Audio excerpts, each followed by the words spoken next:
Halo Pak Izzat dan teman-teman, saya Basyar Aina akan mempresentasikan aplikasi KUKAS mengenai FR dan NFR yang kami dapat datanya dari kuesioner yang telah kami lakukan sebelumnya dan kami olah untuk mendapatkan FR dan NFR pada aplikasi KUKAS ini. Namun sebelum kita masuk ke bagian tersebut, mari pertama-tama saya review kembali apa sih yang telah saya jelaskan sebelumnya pada pertemuan pertama mengenai aplikasi KUKAS ini. Aplikasi KUKAS adalah aplikasi yang membantu para pengguna KUKAS atau KUKASian dalam experience atau pengalaman memasaknya. Kami bisa membantu dalam paduan memasaknya, kita bisa membantu dalam pengiriman bahan masakan, kita bisa membantu mengintegrasi apa sih bahan masakan yang kurang untuk memasak sebuah resep yang diinginkan. Uh, Intinya KUKAS adalah sebuah aplikasi yang membantu dan memudahkan seseorang untuk memasak. Kemudian kita balik lagi, kenapa sih kita membuat aplikasi KUKAS ini? Kami melihat dari dua faktor, yaitu faktor peluang dan faktor masalah. Faktor peluang kita bisa lihat dari berita-berita ini dan juga dari studi McKinsey mengenai consumer goods di ASEAN dan juga Nielsen Study. Kita bisa melihat bahwa potensi dalam aplikasi-aplikasi semacam KUKAS ini merupakan potensi yang sangat amat tinggi untuk kita meneruskan mendevelop aplikasi semacam KUKAS ini, yaitu aplikasi memasak karena kita bisa lihat pengeluaran untuk bahan masakan melonjak, tren untuk memasak di rumah juga melonjak, dan juga emang tren memasak pada studi-studi yang telah didapatkan juga memang sudah valid. Jadi ini merupakan salah satu potensi yang luar biasa untuk aplikasi semacam KUKAS. Kemudian untuk faktor masalah kita mempunyai dua orang dari latar belakang yang berbeda. Yang pertama adalah Amira. Amira merupakan karyawan swasta di Jakarta, suka menyimpan banyak barang masakan di kulkas. Tetapi Amira itu suka bingung masak apa, padahal di kulkas tuh banyak banget bahan masakan. Terkadang barang yang disimpan di kulkas itu menumpuk dan juga menjadi kadaluarsa.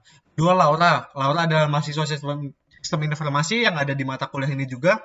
Laura lebih sering berbelanja daring daripada pergi ke supermarket, tapi Laura tuh sering mengeluhkan antri yang panjang dan lama dan juga suka lupa membeli barang yang habis ketika berada di supermarket. Kemudian kita bisa menyimpulkan jadi rumusan masalah, tujuan, manfaat, dan dampak dari permasalahan dan potensi yang sebelumnya dan yang telah saya sampaikan. Kemudian untuk market size yaitu target market yang kita tuju adalah mayoritas mahasiswa, pekerja berumur 20 sampai 29 atau 30 tahun serta pasangan muda. Kemudian kita masuk ke aktor. Aktor ini terdiri dari user. User adalah pengguna aplikasi atau yang sering kita sebut kukasian. Kemudian ada retailer. Retailer adalah semacam kayak Lotte dan semacamnya untuk membantu menyuplai bahan masakan pada aplikasi KUKAS ini yang dibutuhkan oleh para kukasian. Ketiga ada third party app. Ini terdiri dari kurir karena tahun-tahun pertama kita akan menggunakan kurir yang tersedia, yaitu mungkin kita bekerja sama bersama Grab, dan juga untuk pembayaran kita mungkin akan menyediakan gateway service menggunakan OVO atau semacamnya. Kemudian keempat yaitu ada Actor Subscription Box. Ini merupakan salah satu fitur KUKAS untuk memudahkan para kukasian. Jadi ini adalah orang-orang yang membantu menyiapkan bahan-bahan masakan yang telah di plan sebelumnya dan kemudian dikirimkan ke alamat para kukasian yang memilih untuk mengambil paket subscription box ini. Mereka menjadi aktor aplikasi KUKAS ini. Kemudian ada developer, yaitu tentu aja sesuai namanya adalah orang-orang yang mendevelop aplikasi KUKAS ini. Kemudian kita sudah masuk ke tahap kuesioner. Kuesioner yang kami dapatkan, kita mendapatkan total responden sebanyak 84 orang, yang terdiri dari pekerja sebanyak 23 orang, pasangan muda 12 orang, mahasiswa total 61 orang, mahasiswa sekitar Jabodetabek 28 orang, dan mahasiswa Surabaya 33 orang. Nah, untuk pertanyaan pertama, kami tanya, seberapa sering sih kamu mempunyai masalah yang serupa dengan Laura dan Amira? Kita mungkin bisa balik lagi ke masalah Amira dan Laura. Misalnya Amira tuh sering bingung masak apa padahal di kulkas banyak bahan masakan. Terus yang kedua, terkadang barang yang disimpan di kulkas tuh menumpuk dan kadaluarsa. Berarti ini kayak kurangnya integrasi dan monitoring pada bahan masakan yang yang udah ada. Kalau misalnya masalah utama Laura adalah mengeluhkan antrean yang panjang dan lama, kemudian suka lupa membeli barang yang habis ketika berada di supermarket. Ini mungkin balik lagi ke reminder bahan apa aja yang tersedia ya, sama pengen dipermudah aja dalam pembelian bahan masakan. Biar nggak langsung dan secara otomatis gitu. Langsung dikirim. Dan kita mempunyai data sebanyak 59 orang ternyata mempunyai masalah yang sering. Masalah Laura dan Amira ini sering dialami para responden kami. Sebanyak 59 orang ini merupakan mayoritas angka yang didapat pada kuesioner ini.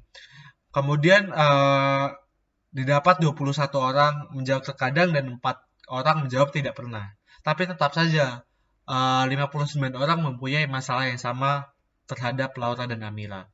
Kemudian untuk pertanyaan kedua, jika terdapat aplikasi atau sistem yang membantu kamu dalam menyelesaikan permasalahan tersebut, apa harapan dalam menggunakan aplikasi tersebut? Apa sih harapan kamu dalam menggunakan aplikasi tersebut? Setelah menggunakan aplikasi kulkas itu apa yang didapatkan? Yang pertama, bisanya menghubungkan isi bahan atau peralatan yang ada di kulkas dengan aplikasi, yaitu pengintegrasian bahan masakan yang ada menggunakan aplikasi kulkas ini. Kedua, melihat resep dan membeli bahan masakan dengan praktis. Yang ketiga, mengalami pengalaman masak yang menyenangkan. 4, tidak lupa lagi ketika bahan masakan sudah mulai habis. Dan kelima, semakin giat memasak karena terdapat paduan memasak yang mudah dimengerti. Ini merupakan salah satu value proposition yang kulkas tawarkan. Ini menjadikan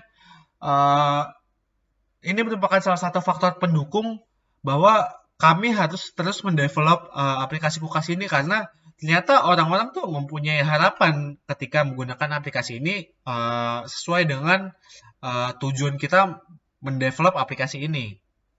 Dan mempunyai mayoritas data sebanyak 70 orang dengan jawaban semakin giat memasak karena terdapat paduan memasak yang mudah dimengerti.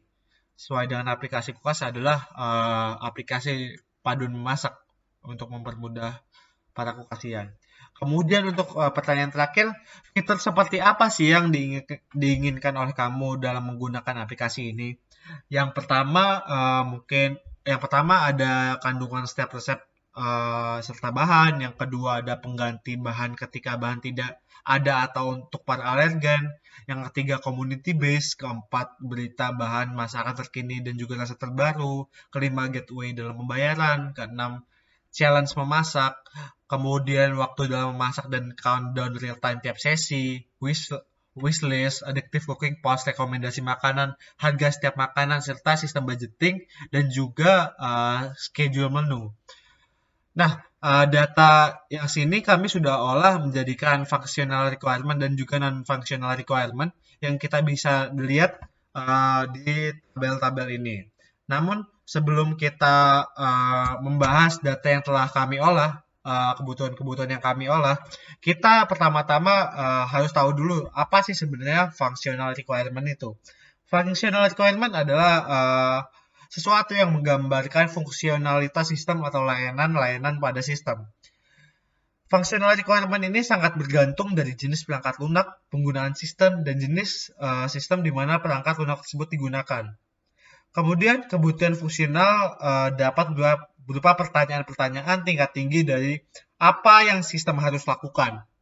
Kemudian harus dapat menggambarkan layanan-layanan yang dapat diberikan oleh sistem kepada pengguna secara mendetail.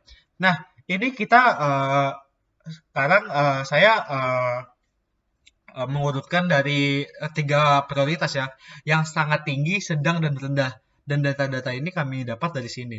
Yang pertama, sistem harus menyediakan sistem budgeting, kandungan bahan memasak, serta paduan memasak yang mudah dan terintegrasi secara interaktif.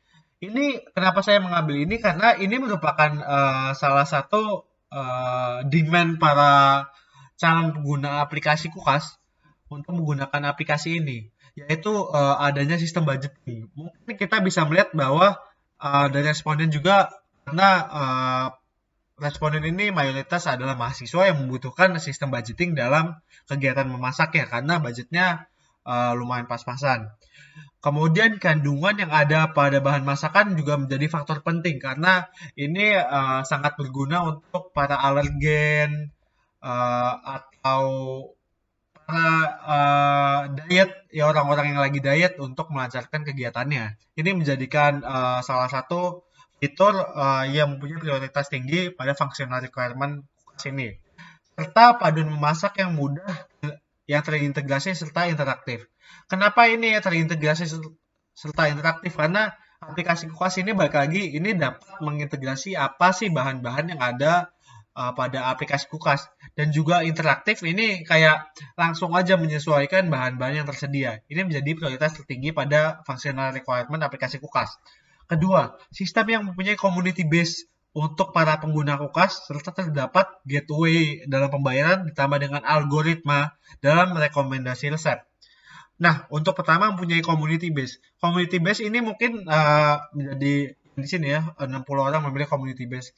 Ini nanti mungkin menjadi seperti forum diskusi dalam kegiatan memasak atau mungkin nanti ada kegiatan challenge atau perlombaan memasak atau semacamnya yang mengakibatkan adanya environment para pengguna aplikasi kulkas yang dapat berinteraksi langsung kepada yang lain. Kemudian adanya gateway dalam pembayaran. Ini terdapat di sini 57 orang memilih ini. Gateway dalam pembayaran adalah tidak kita pungkiri itu merupakan salah satu fitur untuk mempermudah kita dalam kegiatan pembayaran. Makanya di sini mempunyai demand yang tinggi pada aplikasi tersebut.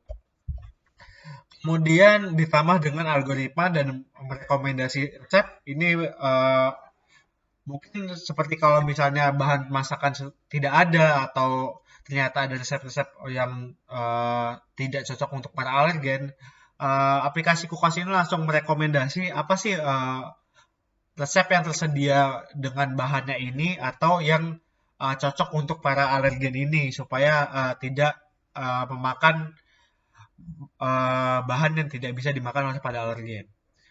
Itu menjadikan prioritas sedang untuk aplikasi kulkas pada functional requirement. Untuk ketiga, terdapat pemberitaan mengenai resep terbaru serta harga bahan masakan serta mempunyai fitur live countdown saat memasak dan juga fitur wishlist. Ini kami taruh menjadi prioritas yang rendah karena ini merupakan batas bawah dari pertanyaan pada kuesioner kami kali ini. Ini mengenai resep terbaru serta harga bahan masakan yang balik lagi mungkin kayak sistem budgeting tapi ini mungkin kayak beritanya saja fitur live countdown mungkin biar kita bisa tahu waktu-waktunya ini berapa aja biar kita kayak mempunyai rasa masak bareng lah bersama para guide-nya dalam aplikasi memasak. Kemudian adanya fitur wishlist yaitu seperti biasa kalau misalnya ada yang kita sukai bisa kita langsung simpan untuk kita tonton atau kita masak berikutnya. Kemudian kita langsung beralih ke non-functional requirement. Non-functional requirement atau kebutuhan non-fungsional menentukan atribut atau kualitas secara keseluruhan dari suatu sistem. Kebutuhan non-fungsional menempatkan batasan pada produk yang sedang dikembangkan. Proses pengembangan dan juga menentukan batasan-batasan eksternal yang harus dipenuhi oleh produk tersebut. Sebenarnya functional requirement ini terdiri dari beberapa. Namun saya mengambil dari jenis-jenis NFR dari IEEE pada tahun 93. Saya mengambil critical system NFR saja yang setidaknya harus ada pada aplikasi ini. Jadi dalam mengidentifikasi NFR, umumnya NFR dapat dikenali dari keinginan, kebutuhan, atau kepentingan dari para stakeholder. Kemudian, keinginan, kebutuhan, atau kepentingan tersebut umumnya bersifat non-fungsional, seperti pertama, tujuan bisnis, kedua, karakteristik sistem, ketiga, keamanan, performa, fungsionalitas, dan perawatan pada sistem. Yang pertama, saya akan menjelaskan performance pada NFL dari aplikasi Kukas, yaitu memberikan batasan mengenai kecepatan operasional sebuah sistem, karena dalam menggunakan aplikasi sistem kita harus mempunyai aplikasi yang optimal, mempunyai kebutuhan akan respon yang optimal dan cepat ketika menggunakan aplikasi ini. Kemudian kebutuhan keluarannya yaitu kita bisa menikmati apa aja sih konten-konten yang ada di aplikasi Kukas ini, dan juga kita dapat melakukan pembayaran dengan mudah pada aplikasi ini dengan tidak ada gejala macam-macam. Dan kebutuhan akan timingnya ini. Kita harus mengatur timing pada aplikasi Kukas ini untuk para Kukasian. Kemudian usability, ini terkait dengan penentuan antar muka dan interaksi pengguna dengan sistem. User manual yang terstruktur, pesan kesalahan yang informatif, fasilitas pertolongan, dan antar muka yang konsisten akan meningkatkan kebutuhan usability dari aplikasi Kukas ini. Maka dari itu kami akan meningkatkan interface atau antar muka dari aplikasi Kukas ini supaya para pengguna atau Kukasian dapat nyaman dalam menggunakan aplikasi ini. Kemudian kita membahas yang ketiga yaitu security. Security adalah kebutuhan akan keamanan disertakan dalam sistem untuk menjamin yang pertama, akses dalam sistem tanpa otorisasi nggak akan memungkinkan. Jadi kalau misalnya mau masuk akun ini tuh harus terotorisasi lah, kayak udah valid bahwa orang tersebut yang masuk pada akun ini. Jadi akunnya tuh secure karena terdapat beberapa data pribadi yang seharusnya tidak orang lain ketahui. Dan kemudian memastikan integritas sistem dari kecelakaan ataupun kerusakan. Sebagai contoh yang bisa diterapkan pada aplikasi Kukas, mungkin data hanya dapat diubah oleh administrator sistem. Data-data yang mungkin sudah kayak valid gitu. Kemudian seluruh data harus di backup setiap 24 jam dan hasil backupnya disimpan di lokasi yang berbeda dengan sistem, menjadikan keamanan dari aplikasi Kukas ini bertambah. Kemudian seluruh komunikasi dari mungkin nanti ada fitur chat gitu, bisa aja kayak di enkripsi, mungkin jadi dari klien ke server atau semacamnya, menjadikan fitur security ini menjadi meningkat. Kemudian sehabis security kita membahas reliabilitas dari aplikasi Kukas ini. Apa sih sebenarnya reliability? Reliability adalah hal yang memberikan batasan perilaku sistem pada saat beroperasi. Mungkin kita bisa terbagi menjadi dua, yaitu availability, yaitu ketersediaan sistem dalam memberikan layanan ketika diperlukan oleh pengguna. Jadi ketika pengguna atau Kukasian membutuhkan aplikasi Kukas ini tersedia tanpa hambatan dan juga kendala. Kemudian tingkat kegagalan. Seberapa sering sih aplikasi Kukas ini gagal untuk dapat memberikan layanan yang diharapkan oleh para Kukasian? Ini harus kami minimalisir tingkat kegagalannya supaya meningkatkan kenyamanan dalam menggunakan aplikasi Kukas ini. Kemudian yang terakhir yaitu safety. Umumnya diasumsikan sebagai seluruh kebutuhan yang terkait dengan keamanan sistem. Umumnya sangat berhubungan dengan kebutuhan untuk memastikan keamanan dalam operasional sistem, seperti kebutuhan untuk melindungi sistem atau kebutuhan untuk menghindari kecelakaan dalam sistem maupun menggunakan sistem. Jadi tingkat crash pada penggunaan aplikasi Kukas ini dapat diminimalisir. Kemudian penggunaannya seringkali bergantung dengan budaya atau perilaku dalam organisasi. Jadi kayak penggunaannya ini nanti akan kami sesuaikan sesuai dengan penggunaan aplikasi Kukas ini. Ya, itu mungkin dari saya, Basyar Aina, pada pertemuan kali ini. Kurang lebihnya mohon maaf. Terima kasih.